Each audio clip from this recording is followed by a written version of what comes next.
talow maxaad ku cabirtaa naftaada ama ku qiimaysaa? maxaadse ku salaysaa marka aad raalli ka tahay iyo marka aadan raalli ka ahayn? arrinkaa markay u dhabagaleen si caalami ah ayaa waxaa la ogaaday in dadka ay ku saleeyaan ka raalli ahaanshaha naftooda iyo la'aanteedba 3 halbeeg. kulankeena maanta kelmadiisu waxay tahay naftaada maxaad ku cabirtaa? assalaamu calaykum waraxmatullaahi wabarakaatuh.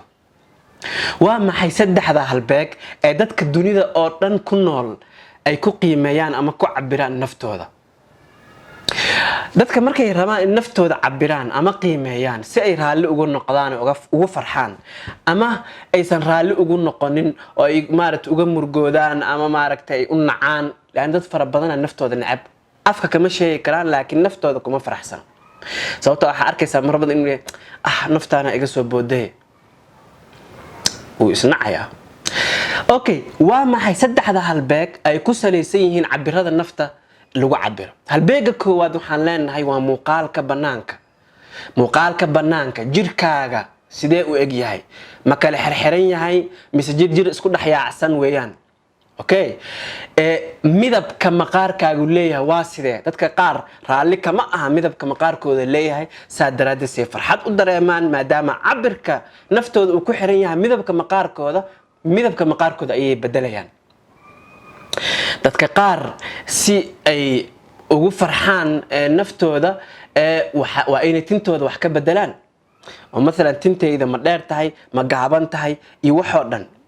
dadka qaar wejigooda iyo siduu u eg yahay, sidee yahay wejigayga, furuuryahayga waa sidee, sidaasoo kale. marka qodobkood waa maxay? si qofkani uu raalli uga noqdo naftiisa wuxuu ku cabirayaa halbeega muuqaalka banaanka ayuu ku cabirayaa. halbeega labaad waxa uu yahay maadiyaadka, waxyaabaha maadada ah ee aan haysano ee la taaban karo ee gacmaheena ku jira, sida mushaarka aan qaato.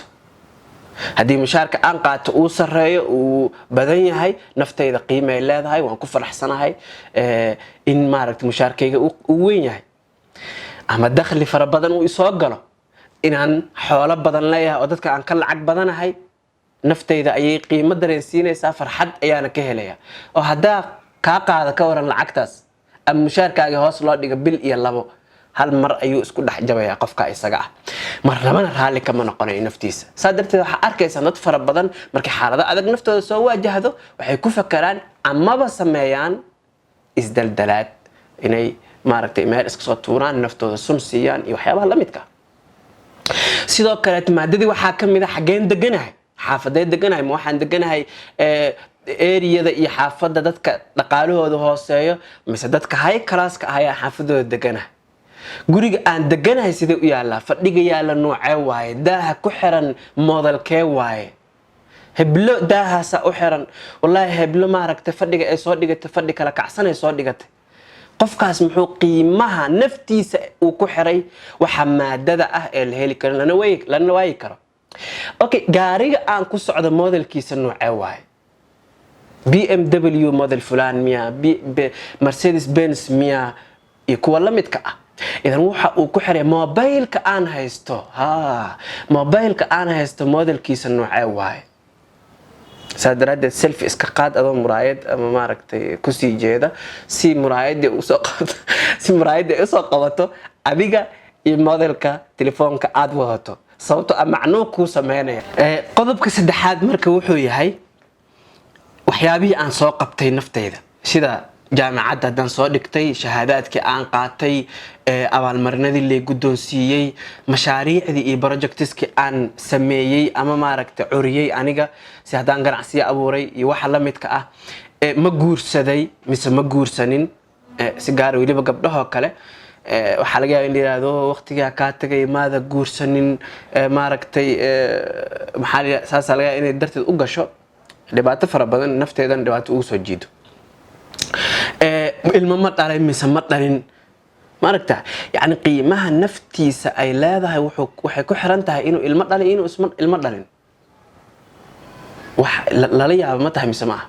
idan dadka naftooda qiimeynteeda waxa ay ku xirayaan ama cabirka naftooda ay ka qaadayaan wuxuu ku xiran yahay halbeegyadaas aan soo sheegnay ee saddexda ah: muuqaalka banaanka ah, maadada iyo waxa la haysto, wixii la soo qabtay ama la soo ahaan jiray, shahaadaad, jaamacad, heerkeen gaaray iyo waxa la midka ah.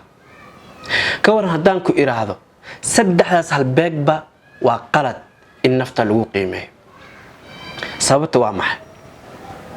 naftan sideeday u qiimeysan tahay, una karaamaysan tahay, una sharfan tahay.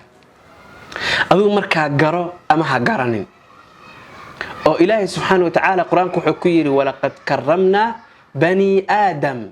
aadanoo dhan waan karaamaynay, waan sharafnay, waan maamuusnay, sidiisuu ku maamuusan yahay ayadoon waxba lagu darin oo waxaan bannaanka ka dhalaalinaya saddexdan soo sheegnay lagu darin. markaad sidaas u garato inaad saa u qiimeysan tahay oo saddexdaas halbeeg keliyaasa ay ku xirnayn qiimahaaga uusan ku xirnayn, waxaa kaa yaraanaya walwalka iyo walbahaarka iyo murugta faraha badan. sababtoo ah mar walba qof ayaa kaa muuqaal qurxoonaanaya saa adigu u aragto, inkastoon aaminsanayn maaragtay muuqaalka qurxoon ama jirka qurxoon uusan jirin. qof walba kiisa uu qurxoon yahay, laakiin haddana marka aan bini aadam aan nahay waxyaabahan wax ku cabiraynaaye mar walba qofaa qurux markii la qiimeynayo kaa fiicnaanaya. mar walba qof baa maadadii dhankeeda kaa badan oo dhaqaale haysta oo kaaga sareeya dhankaas. mar walba qof baa kaa shahaadaad badan, kaa mashaariic fara badan, kaa ilmo dhalid badan haddii dhankaas maaragta aad ugu xiiseysan tahay. marka aad ogaato inaad sidaada ku qiimeysan tahay, waxaa kaa yaraanaya walwalkaas iyo inaad raadisid arintaa iyada ah oo aad mar walba baartid. waxaan marka leenahay cabiradaas iyo waxyaabaha saddexdeen soo sheegnay waa wax loo baahan yahay. oo mesela in jirkayga iyo muuqaalkayga u qurxoon yahay waa wax wanaagsan. inaan maaragtay maada ahaan ka dhisanayo wax haysta waa wax wanaagsan. in aan maaragtay wax qabad leeyahay nolosha wax kusoo kordhin waa wax wanaagsan. oo ma diidani taas ha isdhihina okay sidee han u yeelanaynaa, sidee wax usoo saar yeelanaynaa haddaan intaas ka tagno. lagama tegayo, laakiin ogow waa waxaagii wax lagugu dar, waa wax kuu ziyaaday adiga, waa wax kusii dhalaalinaya, kusii qurxinaya, banaankaasii qurxinaya. laakiin ogow gudaha weli aada uga qiimo badan tahay. qofkaa ilaahay subxaana wa tacaala uu karaameeyey ee wanaagsan ayaa tahay.